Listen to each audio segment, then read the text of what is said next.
of boundary. In the implementation of the project, there is a clear discrimination. We know we don't have enough qualified technical people in the rangeland, because that happened to be the rangeland for Isiolo County. Mainly ladies or women have been left out of the casual work. The last 2 years, you find people trekking from their, manyatas to search for work. And then there's a big observation around the committee which considers such members of the community for employment. Corruption has been reported where 10,000 shillings is being asked. My hope and prayer that this time round we'll get it right. So listening to Dean, he raised on employment and the fact that the committees don't follow the right procedure to address their concerns when it comes to employment. I just wanted to ask CS, what are these concerns? What are the issues? Why is it that the communities are feeling cheated on matters of employment? Because there are issues that we know as leaders. And I think it would be fair if I would state it here. In terms of employment, the issues that keeps on bothering the community is on the fact that the technical or the skilled labor that is available doesn't go to the local. You are bringing people from the other side of the country. We do have surveyors, we do have engineers who are locals, but they're still jobless when we have people who are outside this county working for you. You've accepted you have a difficulty with the definition of who are locally. Yeah. And I think that is where we've gone wrong, all of us. As I sit here, as I speak here, we have so many technical young people. They have technical knowledge. When it comes to engineering, when it comes to surveying, you do not tap into their knowledge. Instead, you've gone for people from down country. So I was thinking, probably maybe as a county, can we develop a database of all our technical people and submit it to you, so that before you go out of our county, you can give preference to those young people who are at home doing nothing, and yet this project is supposed to benefit them first before it benefits anybody else. I think we are handling those issues well. We are able to police that corridor with the personnel that we have without any problem. The only problem we have a few leaders who are advancing maybe their political interests. Because if we incite the community against the project, and this project, the president is really keen on this project. Because I know there's a time, early this year, I think the governor can attest to that, he wanted to come and launch this road. And there have been issues, and he has been asking when can he come and launch this project. And the PS himself called me, I think 2 weeks ago, when there was some demonstration, incited demonstration against the project. And we have said as the national government is that we would not allow interests which are parochial interests to interfere and to delay the project. Yesterday we had a meeting with the county security team. We said we are going to avail the resources and the personnel to ensure that project cannot be stopped or delayed at all.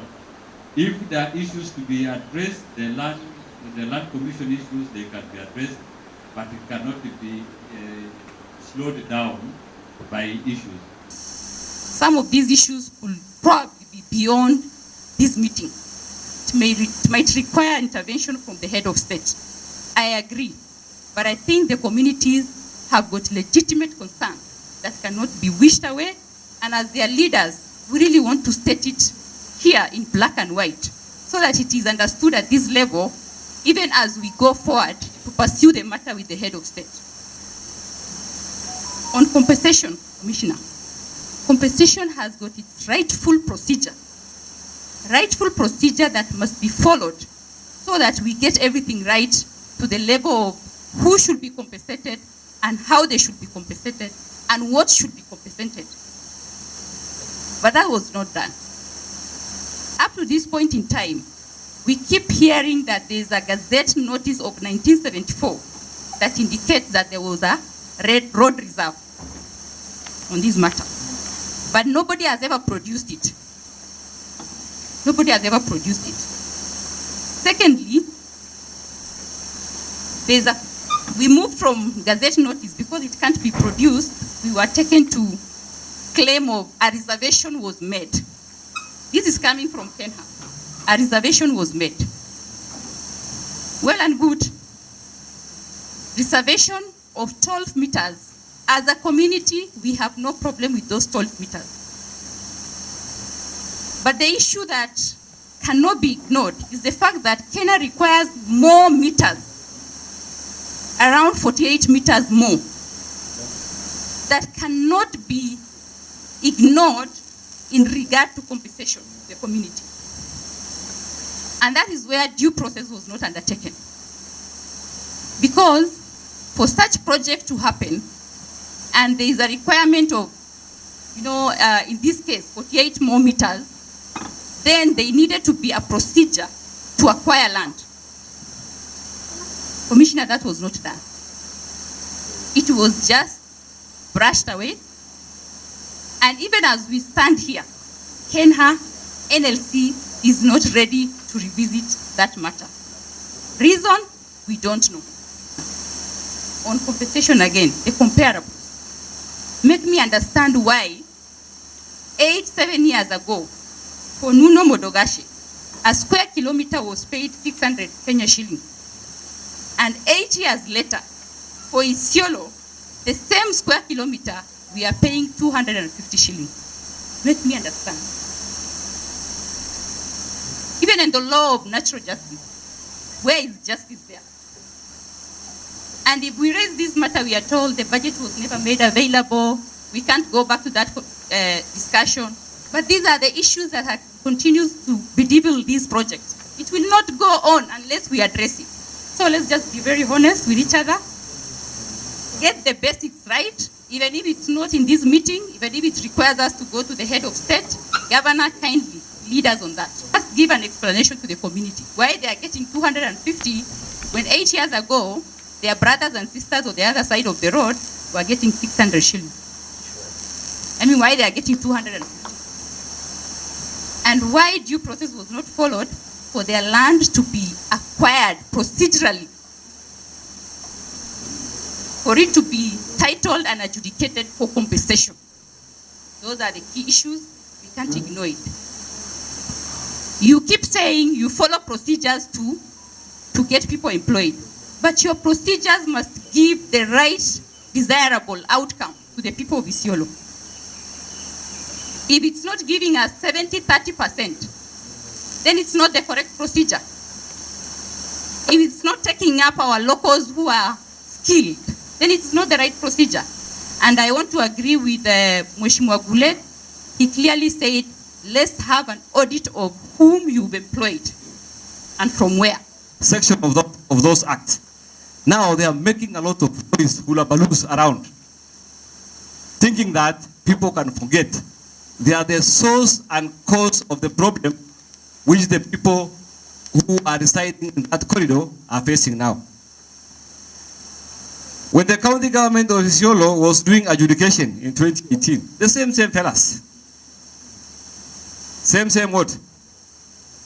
Members of the parliament, the senator who is now the senator for Isiolo by then was a senator. She was the one who was leading onslaught on adjudication for Isiolo people.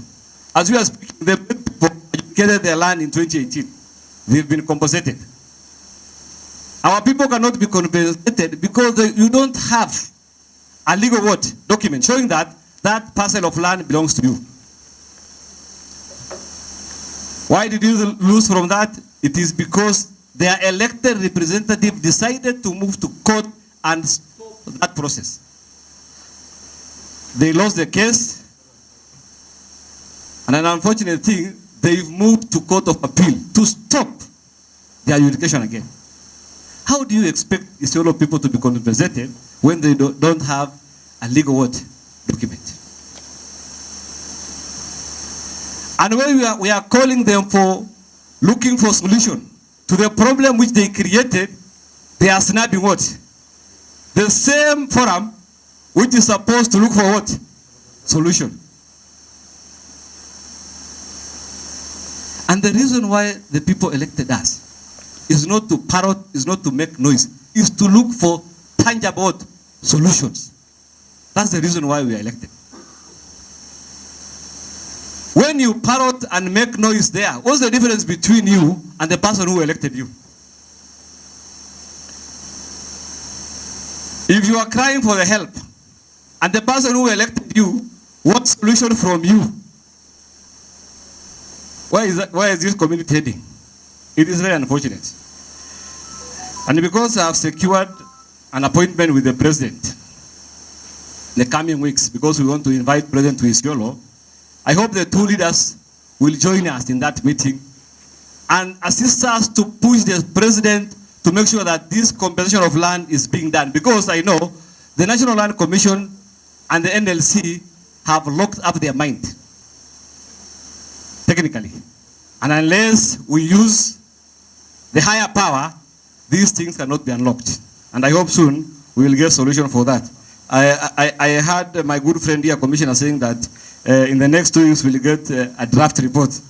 But I'm not hopeful because I know they've already locked their mind on that. But I want to assure the great people of Isiolo, we will unlock it and people will get what they deserve.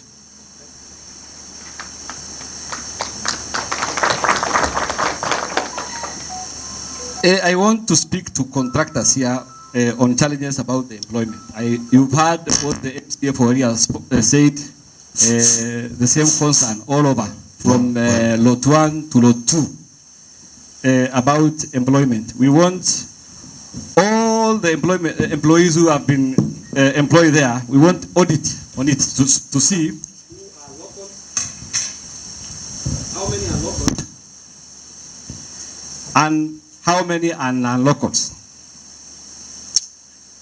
When you employ skilled laborers, and you are telling us some of these